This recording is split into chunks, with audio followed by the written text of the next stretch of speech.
الشيطان الرجيم.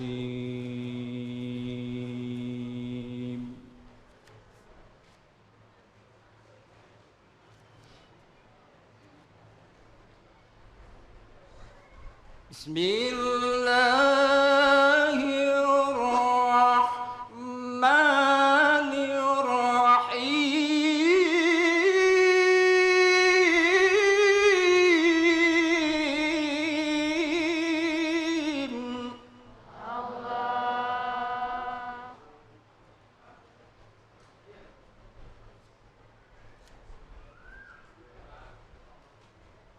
اتل ما أوحي إليك من الكتاب وأقم الصلاة.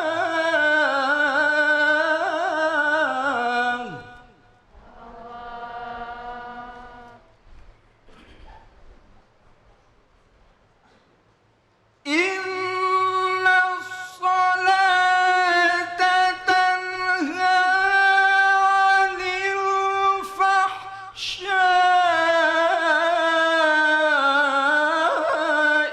والمنكر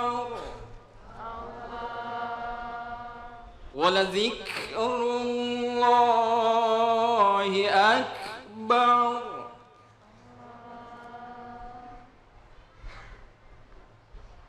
والله يعلم ما تصنعون.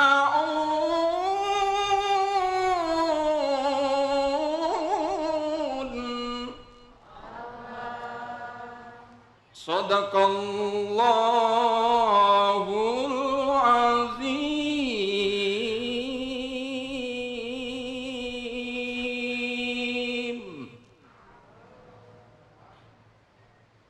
Islam mengajarkan kita untuk mendahulukan adab sebelum ilmu. Pada saat kita memiliki ilmu, pastinya kita akan mengutamakan adab di depan kita. Nah, bicara adab pastinya kita tidak akan lepas dari bicara mengenai akhlak. Karena itu pentingnya bagi kita untuk pembelajaran akhlak dalam kehidupan sehari-hari. Nah, untuk tema ini hadir bersama kita Ustadz kita, Ustadz Asep Saifuddin Al-Ghifari. Silakan Ustadz, fadhol. Assalamualaikum warahmatullahi wabarakatuh. Waalaikumsalam warahmatullahi wabarakatuh. Alhamdulillah wassalatu wassalamu ala Rasulillah wa mawala amma ba'du. Hadirin jamaah Masjid Jami Al-Hikmah, para pemirsa iNews TV dimanapun Anda berada. Ikan sepat, ikan gabus. Ikan sepat, ikan gabus. Kurang kompak, sekali lagi dah. Ikan sepat, ikan gabus.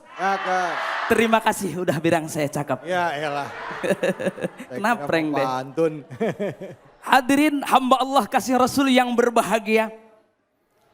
Dalam kesempatan kali ini insya Allah saya ingin menguraikan sebuah tema yang berjudul pentingnya pembelajaran akhlak. Baginda Kangjeng Nabi besar Muhammad sallallahu alaihi wasallam, beliau merupakan sosok manusia yang sangat luar biasa. Bahkan pangkat beliau adalah Imamul Anbiya, raja daripada seluruh nabi. Pangkat beliau bahkan Sayyidul Mursalin, raja daripada seluruh utusan. Bahkan bukan hanya di situ, pangkat beliau adalah Sayyidul Makhlukat, raja daripada seluruh makhluk yang ada. Maka ini akhlak sangat luar biasa, diajarkan oleh manusia yang sangat istimewa, yang diistimewakan oleh yang maha istimewa, yang mulia dan dimuliakan oleh yang maha mulia, yakni Allah subhanahu wa ta'ala. Di mana tadi qori kita telah membacakan ayat suci Al-Quran, surat Al-Ankabut, tepatnya ayat 45. Bagaimana apa yang disampaikan dalam ayat tadi? Bahwasannya, a'udzubillahi minasyaitonirrajim. Bismillahirrahmanirrahim. Utlu ma uhiya ilaika minal kitabi wa aqimis salat. Inna salata tanha 'anil fahsya'i wal munkar. Wa la dzikrullahi akbar. Wallahu ya'lamu ma tasna'un.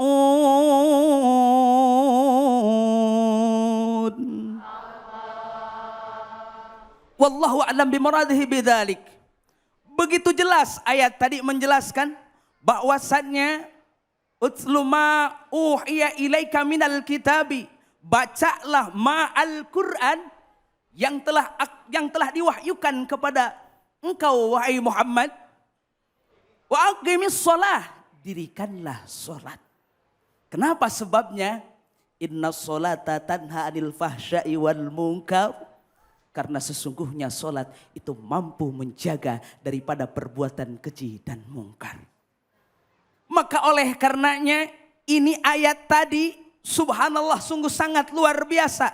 Lalu pertanyaannya, Ustadz, apa kaitannya ayat suci Al-Quran tadi dengan akhlak? Allah telah mengajarkan akhlak kepada kita melalui solat yang sangat istimewa. Karena setiap kita, setiap umat manusia, tak peduli jabatan dan kedudukannya, tak peduli ras dan golongannya, mau tua, muda, cacah, menak, konglomerat, pejabat, rakyat, bahkan sampai orang melarat, siapapun dia ketika hendak melaksanakan solat harus betul-betul dalam keadaan suci. Betul apa betul? Muttafaq alaih, ulama fuqaha menyatakan setiap siapapun dia mau menunaikan solat harus punya wudu. Nah maka oleh karenanya dengan wudu, dengan bersuci, tentu itu akhlak yang sangat istimewa. Sehingga tidak ada pembedaan sekalipun dia pejabat, jabatannya tinggi, presiden, gubernur, camat, lurah, sampai yang bawah RT dan hansipnya sama. Ketika hendak melaksanakan sholat, masuk masjid, semua buka sepatunya teh. Masuk masjid, buka sendalnya bat. Betul-betul? Maka ini Al-Quran sungguh sangat istimewa. Allah menggambarkan akhlak melalui sholat. Kenapa ini penting sekali pembelajaran akhlak? Masya Allah, tabarakallah. Jikalau kita melihat bu, di zaman sekarang anak-anak kita sungguh sangat mengkhawatirkan. Betul apa betul? Terhadap orang tua ia songong, yang lebih tua dia melawan. Betul apa betul? Apa jawabannya? Karena kurangnya akhlak. Banyak di antara kita, bahkan jabatannya tinggi, kedudukannya yang sangat luar biasa, ilmunya hebat, ibadahnya mantap, tapi kadang-kadang akhlaknya nol. Betul betul. Akhlaknya kurang. Ngerasa diri paling hebat, ngerasa diri paling berilmu, sehingga akhlak ia belakangkan. Yang padahal jauh pada 14 abad yang silam, Allah subhanahu wa ta'ala telah mengaplikasikan dalam Al-Quran. Kata Allah, laqad kana lakum fi rasulillahi uswatun hasanah. Wallahu a'lam bimuradihi bidzalik. Al-ayah ay tammimil ayah. Bagaimana di dalam ayat tadi, laqad kana lakum fi rasulillahi uswatun hasanah. Telah ada pada jati diri Rasulullah sallallahu alaihi wasallam suri tauladan yang baik, suri tauladan yang bagus, yang patut kita contoh. Maka oleh karenanya, baik kita seorang pejabatkah kita, seorang penjahatkah kita, seorang penjahitkah kita, seorang pedagang gulandang, siapapun kita harus mengikuti contoh akhlak baginda Rasulullah sallallahu alaihi wasallam. Kenapa penting kita sekali berakhlak? Karena tujuan utama instansi daripada apa yang Allah turunkan, apa yang Allah instruksikan baginda Rasul diutus ke alam dunia. Innama bu'istu liutammima makarimal akhlak. Oleh karenanya kesimpulannya, yuk sama-sama kita kedepankan akhlak. Karena al-adab fauqal ilmi, akhlak itu jauh lebih utama ketimbang ilmu. Insya Allah manakala kita berakhlak sempurna, berakhlak yang sangat istimewa, jangankan dengan keluarga, saudara, bahkan orang lain yang belum kita kenal, insya Allah akan jauh lebih dekat. Karena istimewanya insya alhamdulillah. Ya, syukur. Alhamdulillah, terima kasih banyak Ustadz. Silakan ibu-ibu, ada yang mau bertanya? Ya, Fadl. Namanya siapa? Langsung pertanyaannya apa? Boleh dibantu mic-nya? Ada? Assalamualaikum warahmatullahi wabarakatuh. Waalaikumsalam warahmatullahi wabarakatuh. Cantik sekali Ibu. Ya. Siapa namanya? Nama saya Ade Lilis. Ya. Saya bertanya Ustadz, Ya. Silahkan. mengapa ilmu kerap tidak bisa merubah akhlak seseorang? Oh, Masya Mungkin Allah. itu saja. Baik, Alhamdulillah. Terima kasih banyak Ibu Lili. Assalamualaikum warahmatullahi wabarakatuh. Waalaikumsalam warahmatullahi wabarakatuh. Kenapa ilmu kerap tidak bisa merubah akhlak seseorang? Begitu ya Bu ya? Iya. Silakan Ustaz Fadl. Nah ini Ibu, sungguh sangat istimewa pertanyaan pada kali ini. Karena apa? Karena memang betul di zaman sekarang orang yang dikedepankan adalah passionnya, adalah casingnya, adalah popularitasnya. Sehingga dia membelakangkan akhlaknya yang padahal ilmu ia mumpuni, kemampuan ia punya, pengalaman sangat luar biasa. Tapi kadang-kadang dia lupa akan segalanya yang padahal akhlak itu lebih istimewa. Lalu apa sababnya? Likulli syai'in sababun, setiap perkara pasti ada sababnya. Maka sabab daripada seseorang yang mempunyai ilmu, tapi kenapa ketika terjun di masyarakat, ketika bermasyarakat di halayak umum, dia tidak mampu mengendalikan akhlak. Nah ini karena kurangnya azab, kurangnya akhlak. Sehingga ilmu tidak menjadi jaminan. Tidak. Ilmu sehebat apapun, meskipun dia hafal Al-Quran, hafal fikihnya, fatul mu'innya, hafal tajwidnya, hafal segala bidang, 12 pan ilmu dia hafal, tetap jikalau akhlaknya tidak ditanamkan dari semenjak dini, maka mustahil dia bisa mengedepankan akhlak yang sangat istimewa. Maka oleh karenanya inilah karena kurangnya tata krama terhadap terhadap orang tua. Karena al-ummu madrasatul ulali auladi. Terutama ibu nih adalah pelajaran pertama, sekolah pertama bagi setiap anak-anaknya. Ini ajarkan akhlak oleh kita agar anak kita minimal taat kepada kita. Ketika dia sekolah kepada gurunya, insya Allah dia pun akan terbiasa karena tertanam akhlak dari semenjak dini. Maka oleh karenanya yuk kita tanamkan anak-anak kita dengan ilmu agama. Insya Allah kalau kita tanamkan dengan ilmu agama, insya Allah anak kita pasti akhlaknya sangat istimewa. Karena apa? Kewajiban kita selaku kedua orang tua wajib untuk mendidik anak. Yang pertama, kenalkan dia dengan Tuhannya.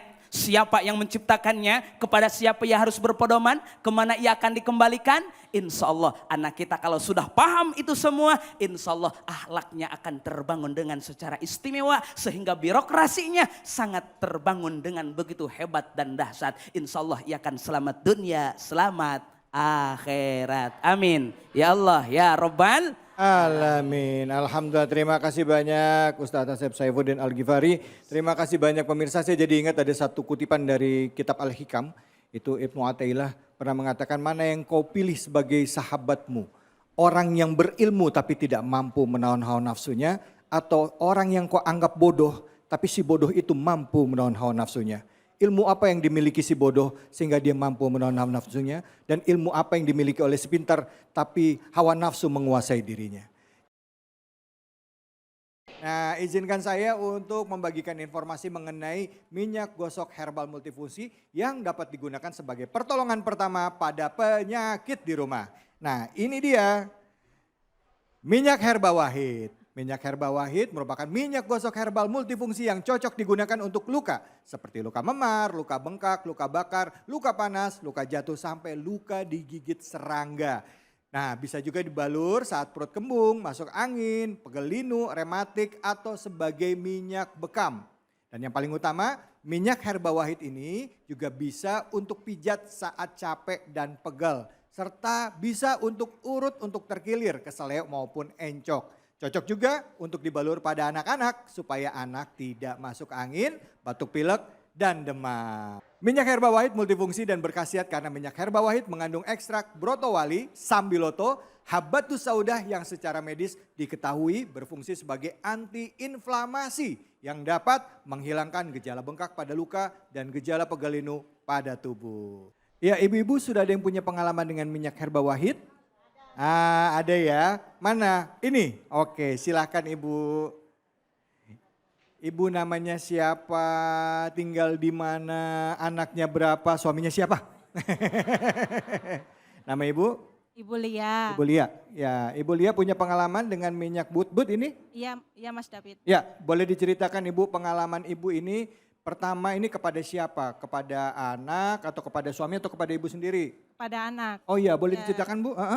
Saya sudah pernah pakai buat ke anak, dibalurin ke seluruh badan anak. Jadi anak saya batuk, pilek dan demamnya berkurang. Alhamdulillah. Kalau ke suami pernah? Alhamdulillah ke suami juga iya. Saya balurin ke ini kalau lagi pegal linu, balurin ke dipijat dan urut ke badan suami. Oh gitu, abis digituin suaminya nagih lagi nggak, minta ngurut lagi nggak? Minta lagi Ya. Mas David. Alhamdulillah. Kalau Ibu ada pengalaman nggak dengan minyak but-but ini? Pengalamannya kalau lagi masak nih Mas David, kecipratan sama minyak. Jadi pas lagi kecipratan itu saya balurin aja. Oh gitu, boleh dicontohin kayak gimana caranya Bu, biar saya pegang mic-nya. Nih, kalau kecipratan minyak begini nih. Nah, kalau lagi kepotong tangan jarinya, kepotong sama pisau dapur, jadi kita olesin aja nih. Oh gitu. Oh, iya, Habis itu? olesin. Jadi alhamdulillah lukanya sembuh. Alhamdulillah, Masya Allah. Waduh, terima kasih banyak ya Ibu, ternyata minyak herba wahid ini banyak sekali khasiatnya ya. Alhamdulillah selain banyak khasiatnya karena ini ada kandungan habatus saudah dan juga aroma herbalnya seger ya Bu ya. Nah, minyak herba wahid ini juga sudah mendapatkan sertifikat halal. Halal. Jadi sudah terjamin kehalalannya. Minyak herba wahid ini tersedia di online shop, minimarket, apotik, toko obat terdekat. Jadi selalu sedia minyak herba wahid di rumah. Minyak gosok herbal multifungsi insya Allah berkhasiat. Ingat ya, pokoknya nggak usah ngeluh kalau sakit. Langsung ambil minyak herba wahid. Minyak herba wahid pertolongan pertama pada penyakit.